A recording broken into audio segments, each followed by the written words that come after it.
আমির doctor Shafiqur রহমানের সঙ্গে ভারতের এক কূটনীতিকের গোপন বৈঠকের বিষয়টি বুধবার রাত থেকেই আলোচনার জন্ম দিয়েছে। সাক্ষাতের বিষয়টি ভারতীয় ওই কর্মকর্তা গোপন রাখতে বলেছিলেন বলে দাবি করেছেন জামায়াতের আমির। এবার বিষয়টি নিয়ে নিজেই ফেসবুকে একটি পোস্ট দিয়েছেন।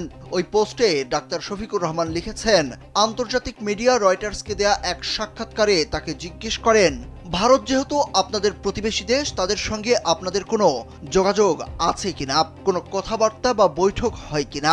আমি তখন বলেছিলাম, গত বছরের মাঝামাঝি সময়ে আমি অসুস্থ হওয়ার পর চিকিৎসা শেষে যখন বাসায় ফিরি তখন দেশ বিদেশের অনেকেই আমার সঙ্গে সাক্ষাৎ করতে আসেন। স্যান্ডেলিনা সো, রূপচর্চায় আভিজাত্য।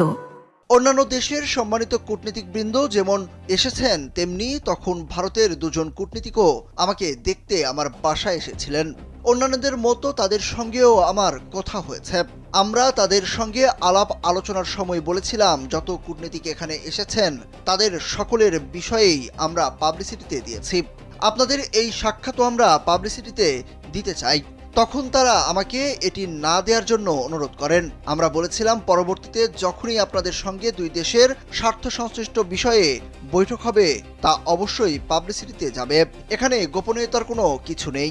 জামায়াতের আমির পোস্টে আরও বলেন, আমি বিস্মিত যে আমাদের কিছু দেশীয় মিডিয়া ভারতের সঙ্গে জামায়াত আমিরের গোপন বৈঠক হয়েছে বলে সংবাদ পরিবেশন করেছে।